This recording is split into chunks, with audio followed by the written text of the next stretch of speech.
예수님께서 십자가에 달리기시 며칠 전 예루살렘에 나귀 새끼를 타고 입성하실 때 수많은 군중들이 예수님 앞뒤에 호위하며 호산나 찬송합니다.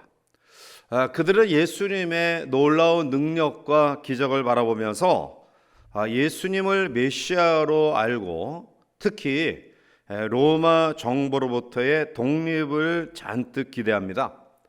그러나 예수님은 군중들의 마음대로 움직이지 않았습니다.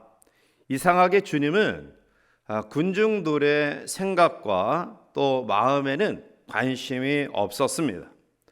오병이의 기적의 역사로 수많은 군중들이 따를 때에도 기적의 떡보다 하늘의 떡을 추구하라 라고 이해하기 힘든 말씀을 전하자 민중들은 썰물같이 주님을 떠납니다. 그처럼 예수님이 자기들의 생각대로 움직이지 않고 또 뜻대로 되어지지 않자 결국 사람들의 마음이 돌아섰고요. 주님은 교권을 가진 유대인들과 로마 병정에 의해 잡혀 신문을 받고 욕을 먹고 채찍질까지 당합니다. 이러한 연약한 모습을 바라보는 사람들은 더욱이 저 모습은 우리가 기대하는 메시아는 아니야 이러한 생각을 가지게 되고요. 메시아로 잔뜩 기대하고 로마 정부로부터의 독립을 잔뜩 기대했던 그들이 오히려 예수님이 그들의 기대에 못 미치자 오히려 실망하여 분노로 변해 호산나 메시아를 찬양하라는 외침이 단 며칠 만에 그를 십자가에 못 박으소서라고 분노의 외침으로 변합니다. 이처럼 사람들은 한순간에 마음이 바뀌어서 왕에서 사형수를 만들 수 있습니다. 그러므로 오늘 우리는 냉정한 판단과 분별력이 있어야 됩니다. 군중 심리에 휩쓸려서는 안 됩니다. 사람이 선한 모습을 가질 때라도 그러한 사람들이 모여서 잘못된 심리에 물들면 아주 얌전한 사람도 독소를 내뱉고 선동을 하는 것을 보아요. 전혀 그럴 사람이 아닌데 용기도 없고 평소에는 주눅드는 모습을 가지는데 그런데 사람들의 심리에 휩쓸리면 죄도 용감하게 짓습니다. 결국 우리는 이러한 심리에 휩쓸리면 정체성과 가치성과 그리고 자기의 도덕성을 잃어버리고요. 많은 사람들의 뜻대로 움직이게 됩니다. 우리의 주어진 삶의 전투 가운데 가장 중요한 영적 싸움은 자기 정체성의 싸움이다라는 거죠. 본래 예수님은 사람들의 뜻과 잘 맞지 않았던 것 같아요. 따라서 예수님을 진실하게 따르려면 다수로부터의 거절의 아픔을 경험해야 합니다. 그 거절이 두려워서 예수님 뜻 대신에 많은 사람들과 함께 어울리다 보면 그때부터 예수님과의 관계는 희미해질 수밖에 없는 것이죠. 따라서 오늘날도 넓은 길, 많은 사람들이 찾는 편안하고 쉬운 길을 선택해서 수많은 사람들이 예수님과 반대기는 길로 달려가고 있습니다. 그들은 다수를 최고로 여기며 힘을 숭상합니다. 심지어는 리더에게 잘못된 길을 추구하도록 팬덤의 문화를 가지고 강요합니다. 이것에 휩쓸리면 결국 그 공동체는 망하게 되어 있습니다. 이사야 30장 9절에 대저 이는 패역한 백성이요 거짓말하는 자식들이요 여호와의 법을 듣기 싫어하는 자식들이라 라고 말합니다. 타락한 이스라엘 민족을 향하여 패역한 군중이다. 거짓을 전하며 하나님의 법을 듣기 싫어하는 백성이다 라고 지적하죠. 이사야 30장 10절에 넘어가서 보면 그들이 선견자들에게 이르기를 선견하지 말라. 선지자들에게 이르기를 우리에게 바른 것을 보이지 말라, 우리에게 부드러운 말을 하라, 거짓된 것을 보이라라고 강요합니다. 정직을 싫어하고 말을 부드럽게 하라고 하나님의 진노의 심판의 말씀을 전하지 말라고 그렇게 강요합니다. 따라서 이사야 시대 때에도 군중들은 그 힘을 가지고 다수의 세력들을 동원해서 자기들의 뜻들을 이뤄가는 것처럼 지금 이 시대도 군중의 힘이 커진 시대다. 유행의 물결을 거스르기 어려운 시대다. 자, 이러한 때에 길을 잃지 아니하고 하나님을 기쁘시게 하는 복음의 사역의 방법이 뭘까? 오늘 바울을 통해 주시는 데살로니가 교회에 교훈하는 말씀을 통해서 우리도 하나님이 원하시는 그런 일꾼으로 다시 한번 결단하고 세워지는 우리 모두가 되기를 주님의 이름으로 축원합니다. 첫 번째는 고난 중에도 복음을 전해야 된다라는 사실입니다. 자, 우리 1절과 2절을 함께 읽어보겠습니다. 형제들아, 우리가 너희 가운데 들어간 것이 헛되지 않은 줄을 너희가 친히 아나니 너희가 아는 바와 같이 우리가 먼저 빌립보에서 고난과 우리 하나님을 힘입어 많은 싸움 중에 복음을 너에게 전하였노라. 아멘. 바울은 많은 능력과 고난을 당하면서 많은 영적 전쟁을 겪으면서도 복음을 전했는데요. 특별히 사도행전 16장 20절 위에 보면 바울과 실라가 빌립보에서 당한 모욕의 내용을 기록하고 있습니다. 많은 사람들 앞에서 강제로 옷 벗김을 당하고요. 또한 수많은 매를 맞으며 또한 감옥 속에 갇히며 발에 차디찬 착고에 채워지는 부당한 능력을 당합니다. 그런데 하나님은 그 밤중에 고통과 절망의 환경 가운데서도 기도하는 찬양하는 바울과 실라의 소리를 들으시고 그들에게 놀라운 기적을 행하게 하시죠. 옥문이 열려지고요, 착고가 풀어지고요, 또한 그 감옥에서 나올 수 있는 기적을 행하시게 하십니다. 간수가 깜짝 놀라 자결하고 할 때 안심하라, 우리가 도망가지 아니할 것이다 라고 이야기하면서 간수에게 복음을 전하죠.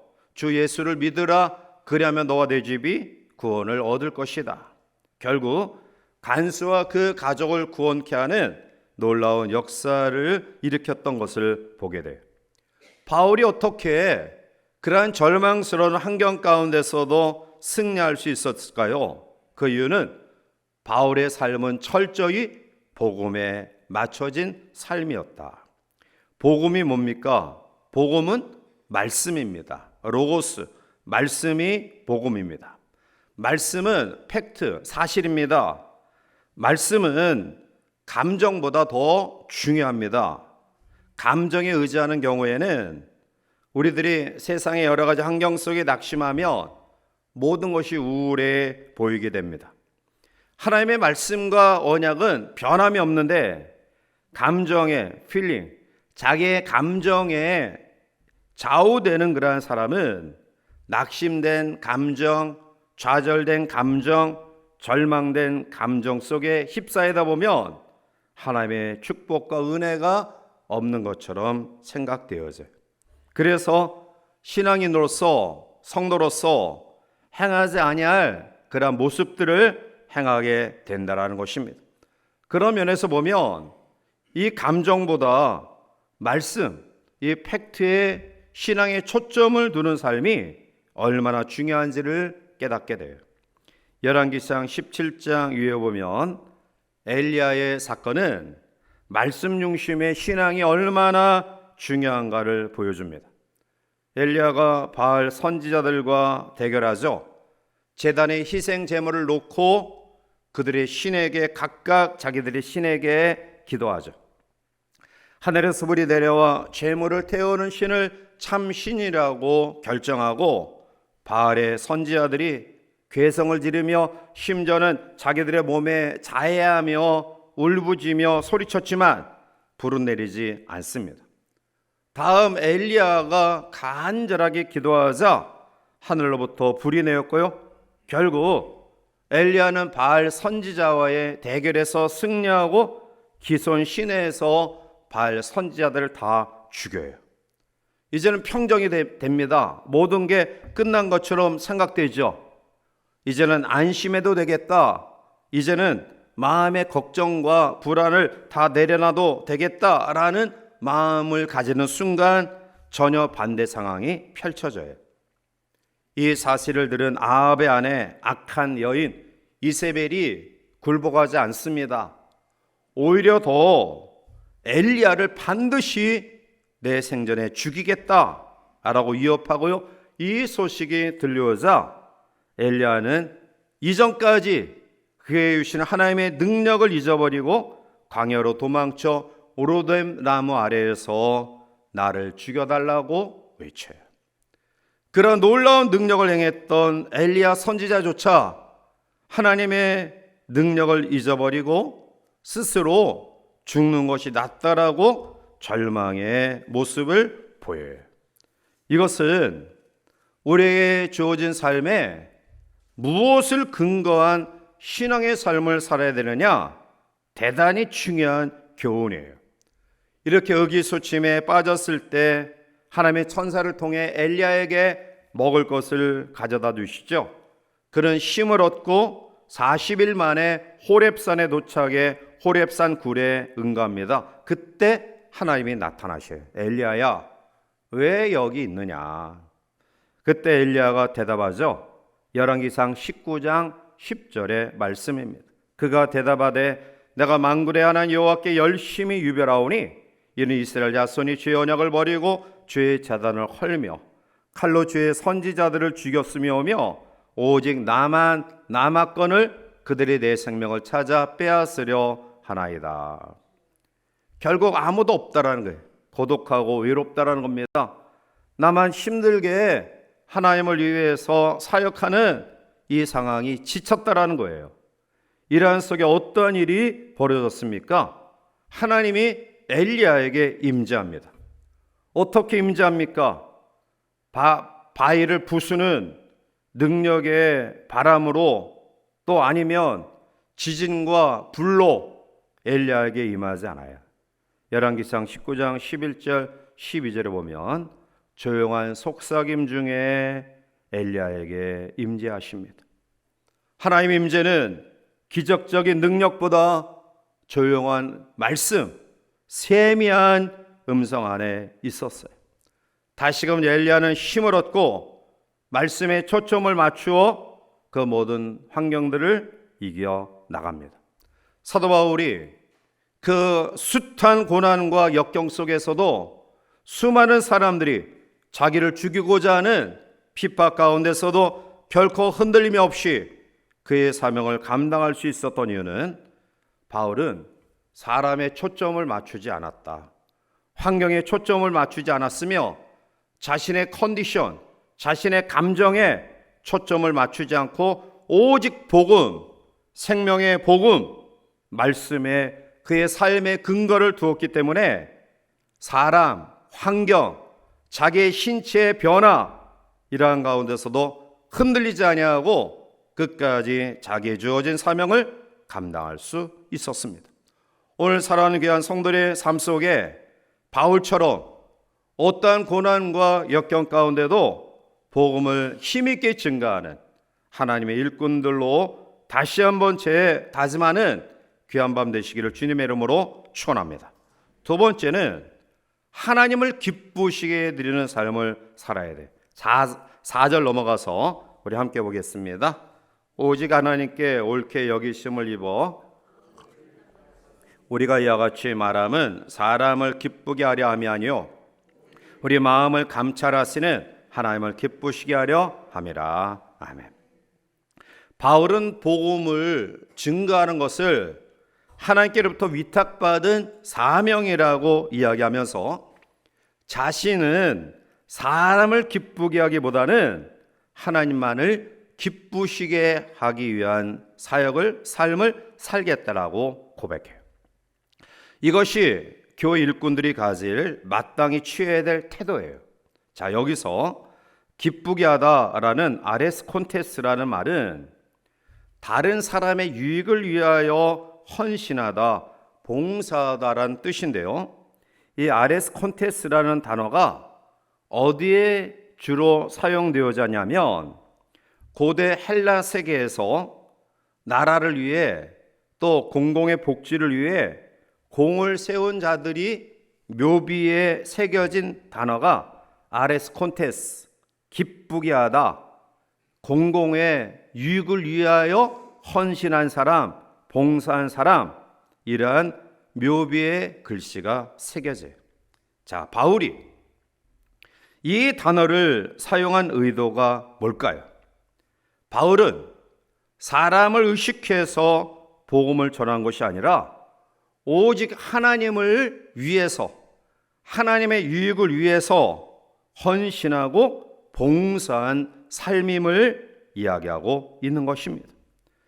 자기의 명성을 드러내기 위한 동기가 없고 오직 듣는 자의 유익을 위해 복음을 전하였음을 강조하고 있는 것입니다.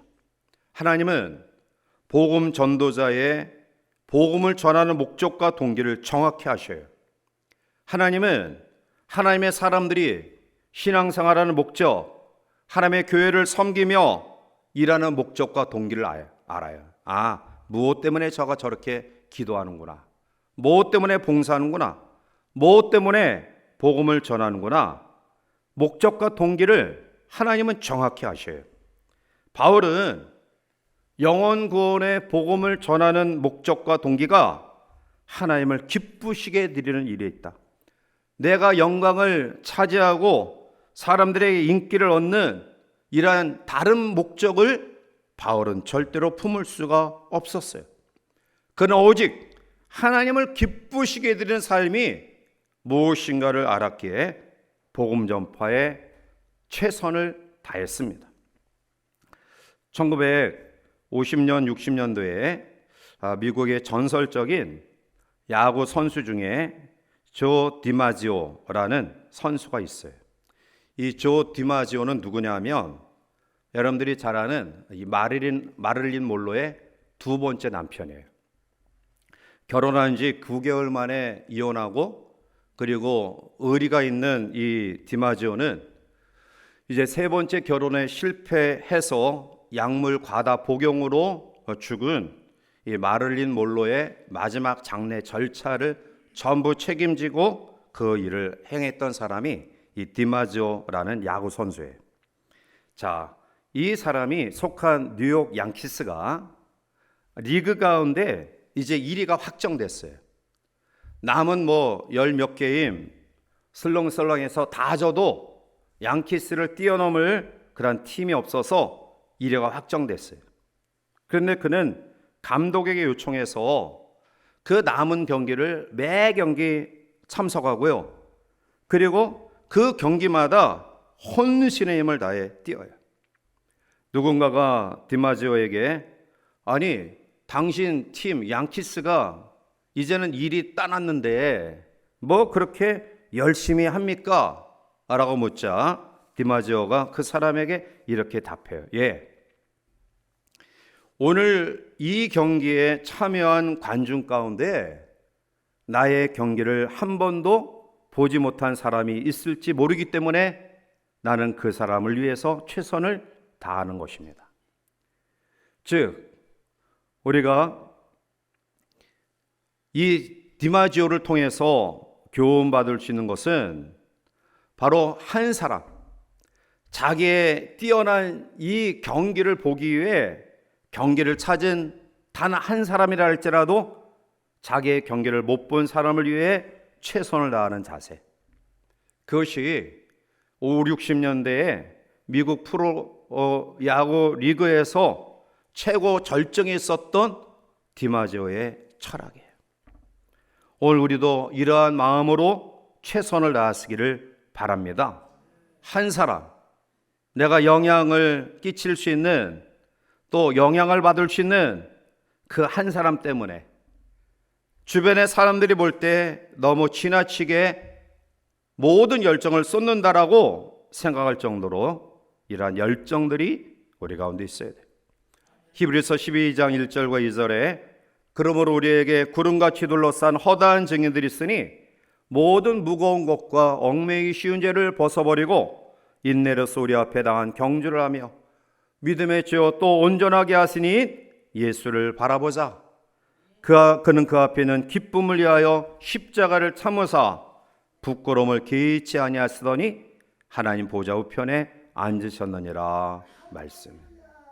여러분, 지금 우리의 삶을 하나님이 보고 계시고요, 주님이 보고 계시고요, 그리고 천국과 이 땅에서 수많은 증인들이 우리를 지켜보고 있어요. 하나님을 기쁘시게 하는 삶의 목표를 결코 이탈하지 말고 오늘 디마지오처럼 또 바울처럼 히브리 기자처럼 하나님 앞에 끝까지 우리 주어진 사역들을 힘있게 감당하는, 최선을 감당하는 우리 모두가 되시기를 바랍니다. 알렉산더 대왕이 그에게 많은 영향을 주었던 스승 철학가 디오게네스를 존경해서 선생님에게 내가 원하는 가장 귀한 한 가지를 청을 들어주겠으니 그 소원을 말하라고 이야기했어요. 디오게네스가 알렉산더 대왕에게 나 다른 거 다 필요 없고 영혼의 한 조각만 달라. 그러자 알렉산더 대왕은 그것만은 내가 어찌할 수 없습니다 라고 이야기해요. 그때 디오게네스가 철화를 호령하던 알렉산더 대왕에게 영혼의 한 조각도 주지 못하면서 무슨 세상을 정복하겠다고 그리 바쁘신지 이유를 알 수 없다, 이렇게 이야기해요. 여러분, 다른 어떠한 일보다 영혼 구원에 바쁘신 성도들이 되시기를 바랍니다. 영혼 문제와 관련 없는 것이라 한다면 아무리 많은 부를, 명예를 쌓은다 할지라도 험한 거예요. 우리의 신앙생활 가운데서 복음이나 영생이나 사명보다 축복을 앞세워서는 안 돼요. 눈에 보이는 기복주의 신앙, 하나님이 기뻐하지 않습니다. 우리가 신앙생활하는 목표는 이 땅의 축복이 아니에요. 복음의 사명입니다. 만약 이 사명을 분명하지 않으면 우리는 다른 종교를 갖는 미신을 섬기는 사람과 차이가 없을 거예요. 물론 하나님은 사명을 감당하는 자에게 놀라운 축복을 허락하시지만 축복은 목적이 아닙니다. 그것은 부차적인 산물이에요. 진짜 귀한 최고의 축복은 하나님의 복음 전파를 감당할 수 있도록, 사명을 감당할 수 있도록 주시는 믿음이에요. 오늘 사도 바울은 복음 전파라는 목표에서 이탈하지 않았고요. 그래서 하나님이 기뻐하신 일이 뭐냐, 하나님이 원하시는 일이 뭐냐, 이것을 우선 세우고 결코 흐트러짐이 없이 끝까지 사명을 감당해요. 마지막 세 번째로 성장에 초점을 맞추는 사역과 삶이 돼야 돼. 자, 우리 7절과 8절을 함께 읽어보겠습니다. 우리는 그리스도의 사도로서 마땅히 권위를 주장할 수 있으나 도리어 너희 가운데서 유순한 자가 되어 유모가 자기 자녀를 기름과 같이 하였으니 우리가 이같이 너희를 사모하여 하나님의 복음뿐 아니라 우리의 목숨까지도 너희에게 주기를 기뻐함은 됨이라. 아멘. 사도 바울은 데살로니가 교회의 성숙과 성장을 위해서라면 나의 목숨도 버릴 각오가 되어 있다라고 이야기해요. 구원도 중요하지만 구원 후의 성장도 중요함을 사도 바울은 인식하고 있었기 때문에 그래요. 그가 세운 그 많은 교회 성도들에게 애정을 가지고 편지하면서 바울이 소원하는 것은 복음의 담대한 믿음으로 세워지는 거예요. 만약 우리가 예수 믿는 구원의 영접의 신앙에 여전히 세월의 시간의 흐름 속에도 머물러 있다 한다면 그 영혼은 이미 죽은 영혼이에요. 우리의 주어진 매 순간순간 목표와 우리가 이루고자 하는 일들이 있어요. 그러나 목표의 달성 여부와 상관없이 지속적으로 우리는 우리의 신앙의 롤 모델이신 예수님의 위치에까지 오르고자 하는 간절함이 있어야 돼요. 이러한 간절함이, 이러한 아름다운 사마음이 우리 가운데 있을 때 성장은 한계가 없어요. 왜 한국 교회가 세계 기독교사에 유례 볼 수 없는 놀라운 부흥을 하나님께부터 선물로 받았지만 요즘 이렇게 세상으로부터 지탄이 되고 있느냐? 그것은 자기 성장에 대한, 온전한 성장에 대한 열정, 믿음이 죽었기 때문에 그래요. 신앙생활에서 우리가 주의해야 될 것은 습관적인 신앙이에요. 어떤 사람은 모태신앙을 자랑하지만 모태신앙은 잘못하면 모태신앙으로 바뀌어요. 아무것도 못하는. 사랑하는 성도 여러분, 오늘 교회 부흥과 성장에 멈추는 가장 근본적인 이유는 개인의 성장이 멈췄기 때문에 그래요. 오늘 우리의 자신을 한번 돌아보시길 바랍니다. 주님을 믿으면 마음이 넓어져야 축복의 지경도 넓어지는데 마음은 별로 넓어지지 아니하고 하나님의 뜻보다 자기의 뜻과 욕심을 앞세운 그러한 신앙이 많아요. 만약 교리에, 교권에 눈이 어두워서 우리의 주어진 그리스도 안에서의 한 형제 자매의 아름다운 공동체의 의식이 우리 가운데 사라지고 있다고 한다면 그것은 사탄만 좋아할 일이다. 감리교의 창시자인 웨슬레가 어느 날의 꿈을 꿨어요. 먼저 지옥을 방문하게 되었는데요. 지옥 문을 지키는 수문장에게 조심스럽게 물어요. 수문장님, 저 안에 캐톨릭 교인이나 또 장로교 교인이 있습니까? 지옥에. 그랬더니 수문장이 있습니다. 깜짝 놀랐어요. 조심스럽게 또 물어요. 그러면 웨슬리, 자기를 따르는 감리 교인도 있습니까? 라고 묻자 수문장은 역시 있습니다. 자기가 가르치고 양육하는 자기를 따르는 사람들 가운데도 지옥에 들어간 사람이 많구나. 크게 상심한 채 그것을 떠나 천국문에 이르렀어요. 그리고 천국문을 지키는 수문장에게 조심스럽게 이야기해. 수문장님, 천국에는 캐톨릭 교인이나 장로 교인이 많지요. 그랬더니 수문장이 그런 사람은 여기 없다. 깜짝 놀라. 그럼 자기를 추종하는 웨슬리, 감리 교인들이 있는가? 그래서 뭐라? 감리 교인은 있겠죠. 감리 교인도 없어. 웨슬리가 큰 혼란에 빠진 거예요.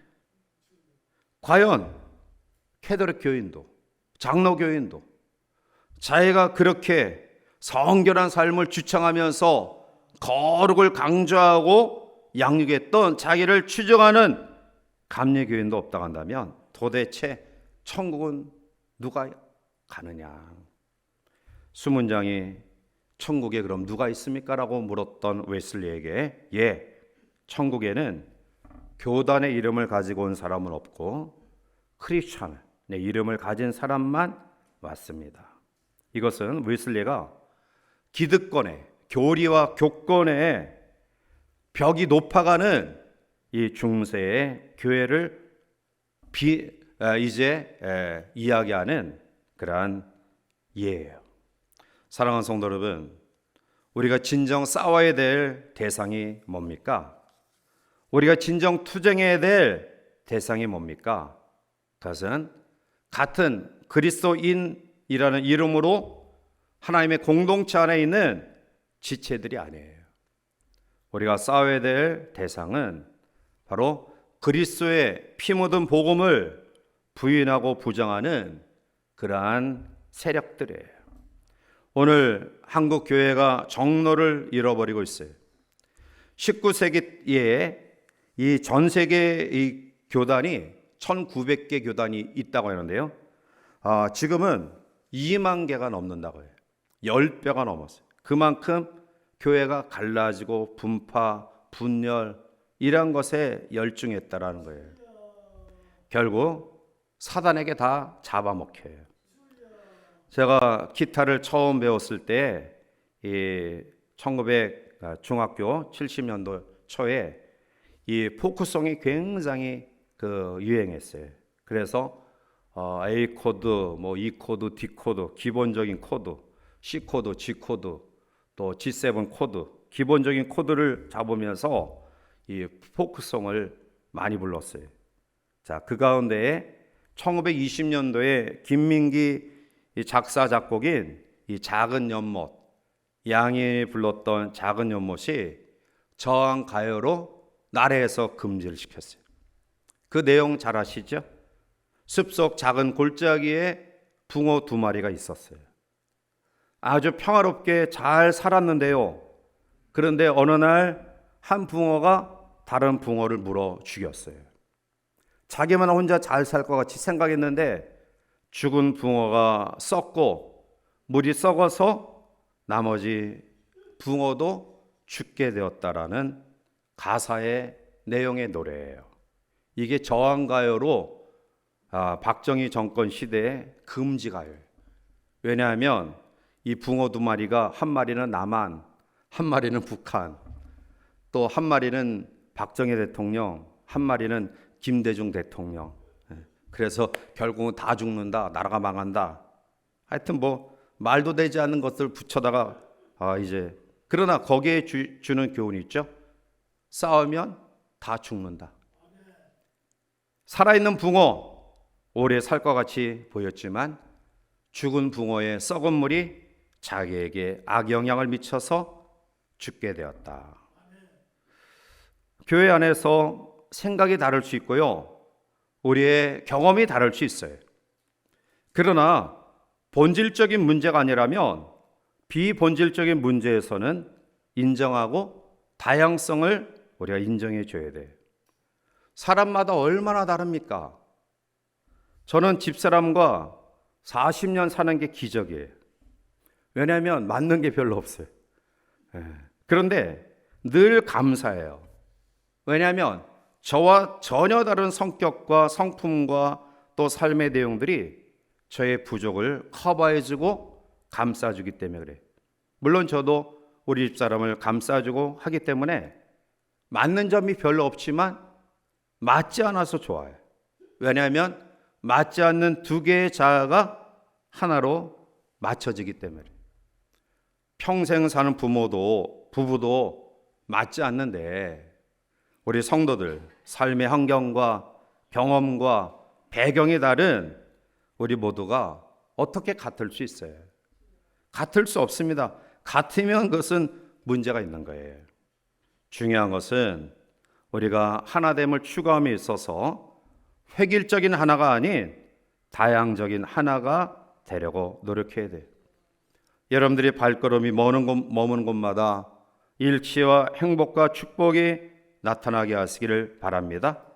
그렇게 되기까지 계속 정진해 나가는, 성장해 나가는 우리 모두가 되시기를 바랍니다. 말씀을 했습니다. 우리는 하나님을 기쁘시게 하는 복음 사역자들입니까? 하나님을 기쁘시게 하는 일꾼들입니까? 하나님의 놀라운 축복을 받기에 합당한 믿음의 사람들입니까? 우리는 바울을 통해 다시 한번 우리의 삶을 재점검해 보시기를 바랍니다. 핍박과 해방에도 하나님의 말씀, 복음의 근거한 목표를 가지고 열심히 하시길 바라고요. 하나님을 기쁘시게 하는 삶이 되시길 바라고요. 오늘 우리의 신앙이 머물러 있는 정체의 삶이 아닌 계속해서 성장하는 우리 모두가 되기를 원합니다. 바울처럼 자기 희생과 영원 살아날 마음으로 그 시대 속에서 그 역할을 잘 감당했던 것처럼 오늘 이때 이 시대 오늘 우리에게 몸된 환경 속에 머물게 하신 이유는 우리를 통해 이루고자 하시는 하나님의 선하시고 기뻐하시고 온전한 뜻이 있다. 이거 외면하지 말고요. 최선을 다해 감당하는 우리 모두 되어 열매로 영광 돌리는 귀한 성도들 되시기를 주님의 이름으로 간절히 축원해 드립니다. 기도하시겠습니다. 사랑의 하나님, 바울의 믿음의 고백이 우리의 믿음의 고백이 되기를 원합니다. 어떠한 환경과 여건 가운데서도 말씀이 우리의 표대가 되어 중단 없는 귀한 사역이 되기를 원합니다. 하나님만을 기쁘시게 드리는 삶이 되기를 원합니다. 더 나아가 우리의 신앙은 한계가 없고요.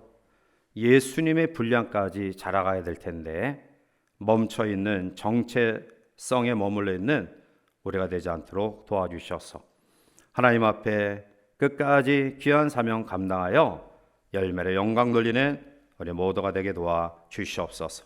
하나님, 우리 지체들 속에 많이 아파하며 힘들어하는 죄의 백성들 있습니다. 특별히 예기치 못한 질병을 통해 충격 속에 있는 살아난 죄의 교우들을 하나님 위로하시고 반드시 믿음으로 그 모든 환경들을 극복해 나가는 하나님의 살아계심을, 하나님의 선하신 뜻을 헤아릴 수 있는 축복의, 회복의, 치유의 놀라운 역사를 허락해 주시옵소서. 하나님의 도우심이 우리 모두에게 영원히 함께하길 원하고 예수님의 이름으로 기도하옵나이다. 아멘.